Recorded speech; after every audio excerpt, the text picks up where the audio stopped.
Hallelujah, praise the lord. ದೇವರಿಗೆ ಸ್ತೋತ್ರವಾಗಲಿ. ಬೆಳಗಿನ ಸಮಯದಲ್ಲಿ ದೇವರ ವಾಕ್ಯವನ್ನು ನಾವು ಒಂದು ಸೇರಿ ಧ್ಯಾನಿಸುವಂತೆ ದೇವರು ಸಹಾಯ ಮಾಡಿದನು. ಅದಕ್ಕಾಗಿ ದೇವರ ದಯೆ ನಮ್ಮ ಮೇಲೆ ಇರುವುದಕ್ಕಾಗಿ ನಾನು ದೇವರನ್ನು ಸ್ತುತಿಸುತ್ತೇನೆ. ಹಲ್ಲೆಲೂಯಾ. ಇವತ್ತಿನ ಧ್ಯಾನಕ್ಕಾಗಿ ಧರ್ಮೋಪದೇಶ ಕಾಂಡ ಪುಸ್ತಕ 30ನೇ ಅಧ್ಯಾಯ 20ನೇ ವಾಕ್ಯ ಧ್ಯಾನಿಸೋಣ. ಇಸ್ರಾಯೇಲ್ ಜನರಿಗಾಗಿ ಮೋಸೆಯು ಕೊಡುವಂಥ ಆಜ್ಞೆಯನ್ನು ಕುರಿತು ನಾವು ನೋಡುತ್ತೇವೆ. ಆಮೇಲೆ ಅನೇಕ ಆಜ್ಞೆಗಳನ್ನು ದೇವರಿಂದ ಮೋಸೆಯು ಕೇಳಿ ಇಸ್ರಾಯೇಲ್ ಜನರಿಗೆ ಹೇಳಿದರೂ ಕೂಡ ಅದರಲ್ಲಿ ಇದು ಒಂದು ಆಜ್ಞೆ ಆಗಿದೆ. 30ನೇ ಅಧ್ಯಾಯ 20ನೇ ವಾಕ್ಯ, ಡ್ಯೂಟರ್ನಮಿ 30:20.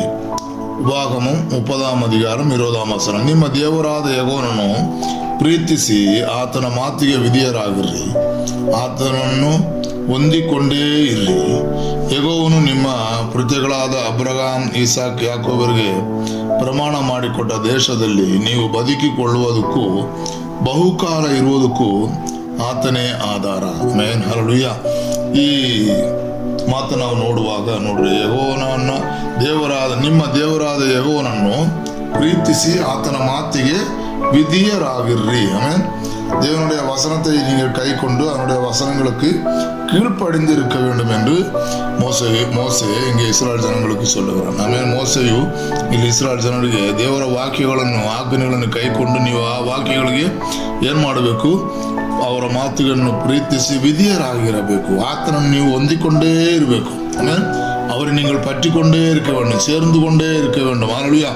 ಆತನನ್ನು ಬಿಟ್ಟು ಸ್ವಲ್ಪವೂ ಆ ಕಡೆ ಈ ಕಡೆ ಹೋಗಬಾರದು. ಆಮೇಲೆ ಈ ದಿವಸಗಳಲ್ಲಿ ದೇವರ ದಯೆಗಾಗಿ ನಾನು ದೇವರನ್ನು ಸ್ತುತಿಸುತ್ತೇನೆ. ಪ್ರಿಯ ವಿಶ್ವಾಸಿಗಳೇ, ಈ ದಿವಸಗಳಲ್ಲಿ ದೇವರನ್ನು ಅಂಟಿಕೊಂಡೇ ಇರ್ರಿ.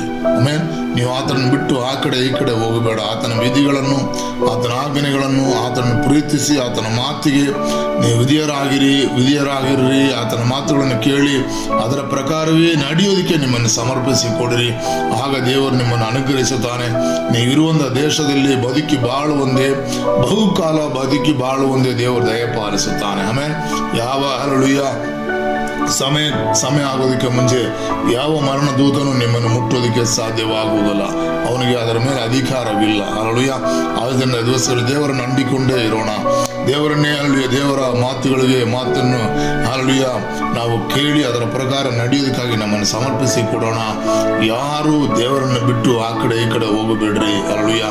ಈ ದಿವಸದಲ್ಲಿ ಪ್ರಾರ್ಥನೆ ನಮಗೆ ಜಯವನ್ನು ಕೊಡುತ್ತದೆ. ಮನೆಗಳಲ್ಲಿ ಕೂತ್ಕೊಂಡಿರುವಾಗ ಅಧಿಕ ಸಮಯ ಪ್ರಾರ್ಥನೆ ಮಾಡೋದಕ್ಕಾಗಿ ನಮ್ಮನ್ನು ಒಪ್ಪಿಸಿ ಕೊಡೋಣ. ಆ ಸಮಯವನ್ನು ನಾವು ಪ್ರತ್ಯೇಕಪಡಿಸಿಕೊಳ್ಳೋಣ. ಕರ್ತಾವೇ, ಈ ಸಮಯದಿಂದ ಇಲ್ಲಿವರೆಗೂ ನಾನು ನಿನ್ನ ಸಮೂಹದಲ್ಲಿ ಬಂದು ಮಾತನಾಡುತ್ತೇನೆಪ್ಪ, ಪ್ರಾರ್ಥಿಸುತ್ತೇನೆಪ್ಪ ಅಪ್ಪ ಎಂಬುದಾಗಿ ತೀರ್ಮಾನ ತೆಗೆದುಕೊಳ್ಳೋಣ. ಸಮಯ ಒದಗಿಸೋಣ. ದೇವರ ಜೊತೆಯಲ್ಲಿ ಮಾತನಾಡೋಣ. ದೇವರ ಜೊತೆಯಲ್ಲಿ ನಾವು ಕನೆಕ್ಷನ್ ಇಟ್ಟುಕೊಳ್ಳೋಣ. ದೇವರ ಜೊತೆಯಲ್ಲಿ ಯಾವಾಗಲೂ ಮಾತಾಡ್ತಾ ಇರೋಣ.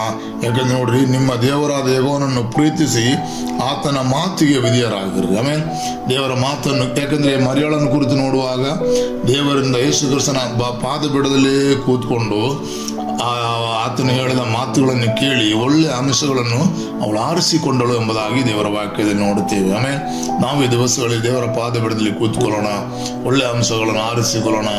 ಆತನ ಮಾತನ್ನು ಕೇಳಿ ಆತನನ್ನು ಪ್ರೀತಿಸಿ ಆತನ ಮಾತನ್ನು ಕೇಳಿ ವಿಧಿಯರಾಗೋಣ. ದೇವರನ್ನು ಅಂಟಿಕೊಂಡೇ ಇರೋಣ.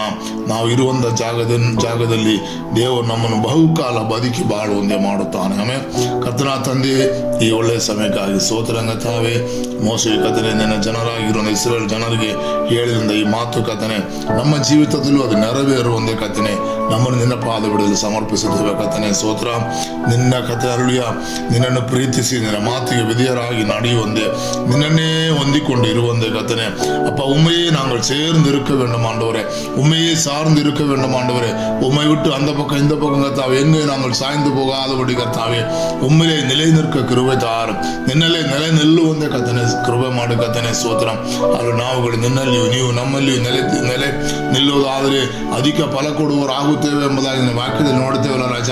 ನಿನ್ನಲ್ಲಿ ನೆಲೆಗೊಂಡಿತ್ತು ಅಧಿಕ ಫಲ ಕೊಡುವರಾಗುವಂತೆ ಒಂದು ಮರಿಯಳು ನಿನ್ನ ಪಾದಬುಡದಲ್ಲಿ ಕುಳಿತು ಒಳ್ಳೆಯ ಅಂಶವನ್ನು ಆರಿಸಿಕೊಂಡ ಪ್ರಕಾರ ಕರ್ತಾವೆ, ನಿನ್ನ ಪಾದಬುಡದಲ್ಲಿ ದಿವಸಗಳಲ್ಲಿ ಅಧಿಕ ಸಮಯ ಕೂತ್ಕೊಂಡು ಒಳ್ಳೆಯ ಅಂಶಗಳನ್ನು ಆರಿಸಿಕೊಂಡು ನಿನ್ನ ಮಾತನ್ನು ಅಲ್ಲಿಯ ಅಪ್ಪ ಕೇಳಿ ಅದಕ್ಕೆ ವಿಧೇಯರಾಗಿ ನಡೆಯುವಂತೆ, ನಿನ್ನನ್ನೇ ಅಂಟಿಕೊಂಡಿರುವಂತೆ ಕರ್ತನೇ ಹಲ್ಲೆಲೂಯಾ ಅಪ್ಪ, ನಿನ್ನನ್ನೇ ಹೊಂದಿಕೊಂಡಿರುವಂತೆ ಅಪ್ಪ, ನಿನ್ನ ಕೃಪೆಯು ಯಾವಾಗಲೂ ನಮ್ಮ ಮೇಲೆ ಇರುವಂತೆ ಕರ್ತನೇ ನಮಗೆ ದಯ ಪಾಲಿಸುವುದಾಗಿ ಪ್ರಾರ್ಥಿಸುತ್ತೇವೆ ಕರ್ತನೇ. ಸ್ತೋತ್ರ. ನಿನ್ನನ್ನು ಬಿಟ್ಟು ಆ ಕಡೆ ಈ ಕಡೆ ಹೋಗಬಾರದು ಕರ್ತನೇ ಅಪ್ಪ. ನಾವು ಇರುವಂಥ ಸ್ಥಳದಲ್ಲಿ ಬಹುಕಾಲ ಬದುಕಿ ಬಾಳುವಂತೆ ನಮಗೆ ದಯ ಪಾಲಿಸು ಕರ್ತನೇ. ಸ್ತೋತ್ರಪ್ಪ. ನಮಗೆ ದಯ ತೋರಿಸು ಕರ್ತನೇ. ಸ್ತೋತ್ರ. ನಮ್ಮ ಸಭೆಯನ್ನು ಅನುಗ್ರಹಿಸು, ನಮ್ಮ ದೇಶವನ್ನು ಅನುಗ್ರಹಿಸು. ಹಲ್ಲೆಲೂಯಾ. ದೊಡ್ಡ ಕಾರ್ಯವನ್ನು ಮಾಡಿ ಯೇಸುವಿನ ನಾಮದಲ್ಲಿ ಬೇಡುತ್ತೇವೆ ತಂದೆಯೇ. Amen. Hallelujah. Praise the Lord. ದೇವರು ನಮ್ಮನ್ನು ಅನುಗ್ರಹಿಸಲಿ. ಸ್ತೋತ್ರ ಸ್ತೋತ್ರ ಸ್ತೋತ್ರ.